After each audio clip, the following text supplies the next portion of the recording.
बिस्मिल्लाहिर्रहमानिर्रहीम। Students, next हमारा topic है interaction of radiations with matter. तो इसके अंदर हमने ये डिस्कस करना है कि अल्फ़ा, बीटा और गामा रेडिएशंस को जब हम इंसिडेंट करते हैं मैटर पे तो क्या इफ़ेक्ट कॉज करती हैं। तो सबसे पहले तो अल्फ़ा की प्रॉपर्टीज़ थोड़ी सी मैं पहले भी आपको बता चुका हूँ। अल्फ़ा का जो मास है, अल्फ़ा का मास होता है 4।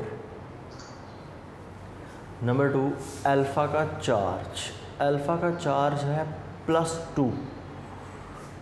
नेक्स्ट पार्टिकल ये कौन सा है? It is the nucleus of the helium. एक बात ध्यान में रहे, it is not the atom of the helium, it is the nucleus of the helium which has a deficiency of 2 electrons. अगर इसने स्टेबल होना है खुद से तो ये बात अंडरस्टूड है कि इसको 2 इलेक्ट्रॉन्स चाहिए, तब ये स्टेबिलिटी गेन करेगा। तो जब आप अल्फ़ा को किसी भी मैटर में से, गैस में से पास करेंगे तो क्या कुछ हो सकता है? बहुत सारी पॉसिबिलिटीज़ हैं। उनमें से सबसे बड़ी पॉसिबिलिटी और जो होता है वो ये कि ये जो अपने 2 इलेक्ट्रॉन्स की डेफिशिएंसी है ना, उसको पूरा करने की कोशिश करता है। मतलब जिस गैस में से गुजरेगा उस गैस में से 2 इलेक्ट्रॉन्स रिमूव करवाने की पूरी कोशिश करेगा और करवा भी लेगा। जब उस गैस में से रिमूवल ऑफ इलेक्ट्रॉन होगा तो उस गैस पे चार्ज कौन सा आ जाएगा? पॉजिटिव। इसका मतलब जब आप इसको किसी भी गैस में से, किसी भी मैटर में से पास करेंगे तो ये उस मैटर को आयोनाइज कर देगा। तो ये आयोनाइजेशन किस किस चीज़ पर डिपेंड करती है? तो ये आयोनाइजेशन मास पे डिपेंड करती है, चार्ज पे डिपेंड करती है, और तीसरी और बड़ी अहम चीज़, it also depends upon energy of the alpha particle. ये तो अल्फ़ा के एंड पे प्रॉपर्टीज़ है ना। अभी वो मैटर भी तो आगे रेजिस्टेंस रखता है, क्योंकि हर मैटर रेडिएशंस को इतनी आसानी से नहीं गुजरने देता। हमने पिछले टॉपिक में कहीं पर देखा था कि अल्फ़ा पार्टिकल तो पेपर में से भी पास नहीं हो सकता, बीटा उसमें से गुजर जाता है।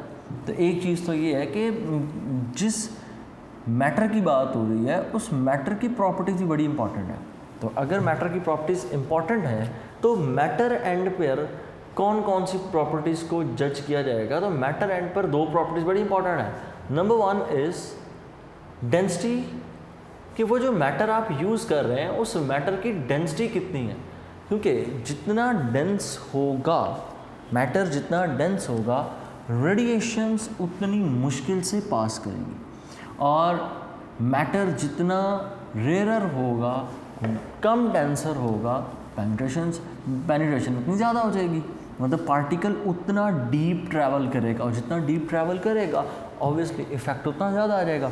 दूसरी चीज़ कि इस मैटर की ये प्रॉपर्टी कि उसका आयोनाइजेशन पोटेंशियल कितना है, कि वो मैटर कितनी तेज़ी से आयोनाइज होगा। मतलब ज़रूरी नहीं है कि हर एलिमेंट एक जितनी एनर्जी रखे इलेक्ट्रॉन के रिमूवल के लिए। फॉर एग्ज़ाम्पल, अगर हम हाइड्रोजन में से पास करवाएं अल्फ़ा पार्टिकल को, तो हाइड्रोजन के न्यूक्लियस में से ईजी है इलेक्ट्रॉन को रिमूव करवाना, जबकि अगर हम इसको पास करें हीलियम में से, तो हीलियम में से इलेक्ट्रॉन रिमूव करवाना एज़ कम्पेयर टू हाइड्रोजन मुश्किल होता है। उसकी वजह ये होता है कि हाइड्रोजन के अंदर जो फर्स्ट शेल की एनर्जी है दैट इज़ -13.6।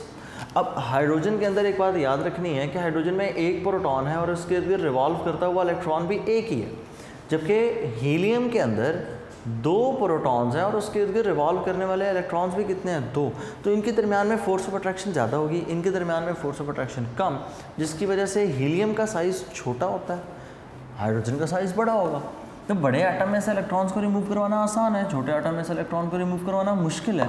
तो एक चीज़ तो होगी डेंसिटी, और दूसरी चीज़ है दैट इज़ आयोनाइजिंग पोटेंशियल, कि आयोनाइजिंग पोटेंशियल जितना ज़्यादा होगा उतना कम इफ़ेक्ट होगा रेडिएशंस का। मतलब आप रेडिएशन को इंटरेक्ट करवा रहे हैं मैटर के साथ, तो वो मैटर जितना ज़्यादा आयोनाइजिंग पोटेंशियल रखेगा, जितनी उसकी आयोनाइजेशन एनर्जी ज़्यादा होगी, इफ़ेक्ट उतना कम होता जाएगा। अब इसी चीज़ को अगर हम रिलेट करें एग्जांपल के तौर पर और अल्फ़ा की डिटेल हिस्ट्री देखें, तो अल्फ़ा किस तरह से वर्क करता है। अल्फ़ा के पास मास बहुत ज़्यादा है।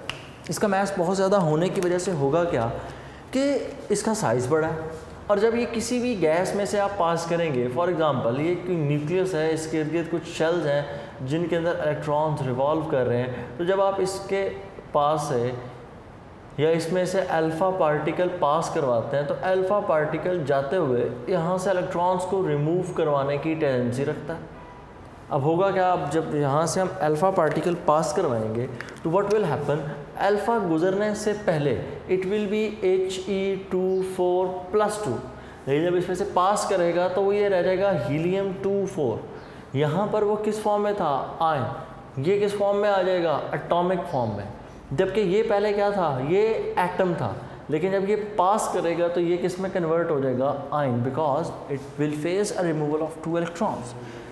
If it faces the removal of 2 electrons, it means कि यहाँ पर चार्ज कौन सा आ जाएगा इस मैटर के ऊपर, पॉजिटिव चार्ज, हीलियम, ये तो हो गया स्टेबल। तो जब आप अल्फ़ा रेडिएशंस को मैटर में से पास करते हैं तो कुछ ना कुछ डिस्टेंस ट्रैवल करती है, that distance, travel distance is called range. Range is the distance travelled by a radiation before coming to rest. और वो जो डिस्टेंस ट्रैवल है वो किस किस चीज़ पर डिपेंड करेगा, it will depend upon the ionising effect. Ionising effect जितना बढ़ता चला जाएगा अल्फ़ा पार्टिकल उतनी जल्दी स्लो डाउन होगा और रुक जाएगा, जितना कम होगा आयनाइजिंग इफेक्ट उतना ज़्यादा लंबी इनिंग खेल जाएगा, उतने ज़्यादा दूर तक वो ट्रैवल कर लेगा। नेक्स्ट चीज़ इसके अंदर अल्फ़ा पार्टिकल का पाथ, अल्फ़ा पार्टिकल का पाथ स्ट्रेट ही रहता है बिकॉज उसका मास बहुत ज़्यादा है, लार्ज मोमेंटम है, तो अपने मोमेंटम को स्टेबल रखने के लिए स्ट्रेट ट्रैवल करता है। हाँ, एक सिचुएशन के अंदर पाथ डिफ्लेक्ट हो सकता है अगर अल्फ़ा डायरेक्टली न्यूक्लियस की तरफ ना मूव कर जाए। क्यों? क्योंकि अल्फ़ा के ऊपर चार्ज होता है +2, न्यूक्लियस के ऊपर भी चार्ज कौन सा है, पॉजिटिव, पॉजिटिव को करता है रिपेल, तो यहाँ पर मुमकिन है कि डिफ्लेक्शन शो हो जाए। अगर अल्फ़ा पार्टिकल डायरेक्ट न्यूक्लियस को अप्रोच कर रहा है तो फिर डिफ्लेक्शन हो जाती है अल्फ़ा पार्टिकल की, अदरवाइज़ अल्फ़ा स्ट्रेट पाथ पर ही चलता है। स्ट्रेट पाथ पर चलने की रीज़न उसका मैस है, मैस चूँकि बहुत ज़्यादा है तो मोमेंटम भी बहुत ज़्यादा होगा। नेक्स्ट आ गई प्रॉपर्टीज़ बीटा रेडिएशन की, कि बीटा किस तरह से इंटरेक्ट करता है मैटर के साथ। अब बीटा के बारे में अगर हम देखें ना तो बीटा अल्फ़ा के मुकाबले के 7000 टाइम्स लाइटर है। अल्फ़ा बहुत भारी है, जबकि बीटा के अंदर अगर हम मैस देखें तो हम उसका मैस कंसिडर करते हैं equal to mass of electron which is equal to 0 atomic mass units के केस में। चार्ज जब हम इसका देखते हैं तो beta particle has a charge -1 और ये असल में पार्टिकल कौन सा है, इट इज़ इलेक्ट्रॉन। अब ये भी दो तरह से इंटरेक्शन शो करता है।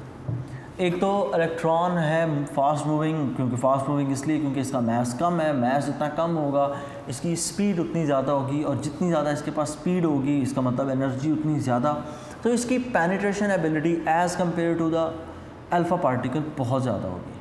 ठीक, तो उसका ऑब्वियसली डबल होनी चाहिए।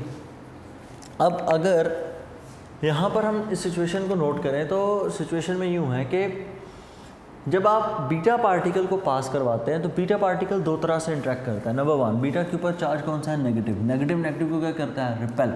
तो पहली पॉसिबिलिटी तो ये है कि ये इलेक्ट्रॉन की रिपल्शन की वजह से इस इलेक्ट्रॉन को रिमूव करवा दें। दूसरी पॉसिबिलिटी ये है कि बीटा पार्टिकल स्लो होता होता इस एटम के अंदर आकर आखिरी शेल में अकोमोडेट कर जाए। जब वो बहुत ज़्यादा स्लो हो जाएगा तो यूँ भी आयनाइजिंग इफेक्ट क्रिएट करता है। पहला ये है कि वो इलेक्ट्रॉन को नॉकआउट कर दे। अगर इलेक्ट्रॉन को मैटर में से नॉकआउट करवा रहा है तो मैटर पे चार्ज कौन सा आ जाएगा, पॉजिटिव, और अगर वो खुद मैटर में एब्जॉर्ब हो रहा है तो तब चार्ज कौन सा आ जाएगा, नेगेटिव। तो यूँ बीटा पार्टिकल दो तरह से रेडिएशंस शो करता है। उसके बाद नेक्स्ट बीटा पार्टिकल के बारे में लिखा है जी, the range of the beta particle is measured by the effective depth of the penetration into the medium but not the length of the erect path, कि मतलब वो कितने पेनिट्रेशन शो करता है मैटर के अंदर, उससे हम उसको इफेक्ट को देखते हैं। नेक्स्ट चीज़ आ गई gamma radiation. Gamma radiation matter के साथ 3 तरह से इंटरेक्ट करती है। गैमा रेडिएशन के पास चूँकि चार्ज नहीं है, मास नहीं है, तो इसकी जो इफ़ेक्ट है मैटर के ऊपर वो इंटायरली डिफरेंट है as compare to alpha and beta particle. अगर तो ये बहुत ज़्यादा लो एनर्जी का हो गैमा पार्टिकल अगर लो एनर्जी हो तो लो एनर्जी के केस के अंदर, मतलब लो एनर्जी से मुराद अगर इसकी एनर्जी 0.5 मेगा इलेक्ट्रॉन वोल्ट से कम है, ठीक, अगर ये एनर्जी 0.5 मेगा इलेक्ट्रॉन वोल्ट से कम होगी तब ये इफेक्ट शो करता है, it produces photo electric effect, chapter 19 का टॉपिक। दूसरी चीज़, अगर फोटो इलेक्ट्रिक इफेक्ट में हमने ये पढ़ा था कि जब आप रेडिएशंस को, स्पेशली लाइट को जब आप इंसिडेंट करते हैं, ज़रूरी नहीं है लाइट, हमने एक्सपेरिमेंट में लाइट यूज़ की थी, कोई भी रेडिएशन यूज़ करें तो पॉसिबिलिटी है, जब हम लाइट को इंसिडेंट करते हैं किसी मेटल सरफेस के ऊपर तो उस मेटल सरफेस में से इलेक्ट्रॉन्स एमिट होते हैं, that emission of electron is called photo electric effect. इसी चीज़ पर एल्बर्ट आइंस्टाइन को नोबेल प्राइज़ 1921 में मिला था। नेक्स्ट है मीडियम एनर्जी की, अगर हो मीडियम एनर्जी से मुराद अगर energy range 0.5 mega electron volt से लेकर ऑलमोस्ट 1.01 कह लें mega electron volt, I think 1 mega electron volt भी काफ़ी था, एक ही बात है। तो अगर ये रेंज बनती है then there will be a Compton effect. तो यहाँ पर कॉम्पटन इफ़ेक्ट आपको देखने को मिलेगा। कॉम्पटन इफ़ेक्ट में हमने ये पढ़ा था कि जब हम रेडिएशंस को मैटर पर इंसिडेंट करते हैं तो there is an increase in wavelength. उस इंक्रीज़ इन वेवलेंथ की वजह ये थी कि वो रेडिएशन मैटर के ऊपर मोमेंटम ट्रांसफ़र करती है। जब मोमेंटम ट्रांसफ़र होगा तो पार्टिकल नेचर उसने लूज़ की। अब पार्टिकल नेचर कम होने के ऊपर वेव करैक्टर बढ़ जाएगा, एक चीज़ कम होती है तो दूसरी बढ़ जाती है। इसमें हमने ये रिलेशन पढ़ा था P = H/λ। तो ये इक्वेशन ये स्टेट करती है कि मोमेंटम और वेवलेंथ में इन्वर्स रिलेशन है, एक चीज़ बढ़ेगी तो दूसरी चीज़ कम हो जाएगी। तो इस बेस के ऊपर हम ये कह सकते हैं कि जब वेवलेंथ बढ़ेगी, और एक्सपेरिमेंटली भी हम इस चीज़ को नोट करते हैं कि वेवलेंथ इंक्रीज़ करती है, और वेवलेंथ का इंक्रीज़ इस बात का मतलब ये है कि जो वेव करैक्टर है उसमें इंक्रीज़ आ रहा है। नेक्स्ट चीज़, अगर हाई एनर्जी आपके पास फोटॉन्स हो, मतलब उनकी एनर्जी हो 1.02 मेगा इलेक्ट्रॉन वोल्ट से ज़्यादा गैमा रेज के पास एनर्जी हो, तब यहाँ पर इफ़ेक्ट क्रिएट होता है। अगर एनर्जी है 1.0 मेगा इलेक्ट्रॉन वोल्ट से ज़्यादा, तो इस बात का मतलब ये है कि यहाँ पर जो इफ़ेक्ट क्रिएट होगा, this effect is called pair production. तो यहाँ पर पेयर प्रोडक्शन क्रिएट होती है। पेयर प्रोडक्शन से मुराद कि मैटर जब एनर्जी को लूज़ करेगा तो वो दो पार्टिकल्स में कन्वर्ट हो जाता है, दो पार्टिकल्स में कन्वर्ट हो जाती है। तो एक हमने एग्जांपल के तौर पर पढ़ा था इलेक्ट्रॉन, और दूसरा बनता है एंटी इलेक्ट्रॉन। तो यूं एक मैटर एंटी मैटर में एक रेडिएशन मैटर और एंटी मैटर में कन्वर्ट हो जाती है। फिर इस टॉपिक के अंदर एक इक्वेशन लिखी, I = I0 e⁻⁻μ0 × x। तो यहाँ पर ये बात याद रखनी है कि I इंटेंसिटी है at the present, I0 intensity at the start, E यहाँ पर है base of the natural log that is equal to 2.71, μ0 यहाँ पर म्यू कांस्टेंट है, और x है ट्रैवल डिस्टेंस कि कितना डिस्टेंस ट्रैवल करती है radiation before coming to the rest. और ये जो म्यू है इसको बोला जाता है, it is called linear absorption coefficient, और it depend upon the energy of the radiation, के वो जो रेडिएशन यूज़ हो रही है उसके पास एनर्जी कितनी है। तो इसके बाद इन रेडिएशंस के जब हम इफ़ेक्ट को नोट करते हैं कि वो मैटर के साथ किस तरह से आयनाइजिंग इफ़ेक्ट शो करती है, that is called interaction of the matter. तो नेक्स्ट हमारा जो टॉपिक होगा that will be about nuclear reactions. एक उनमें से होगा I think nuclear fission reaction, और दूसरा होगा न्यूक्लियर फ्यूजन रिएक्शन। तो इनको हम नेक्स्ट लेक्चर में डिस्कस करेंगे। अल्लाह हाफ़िज़।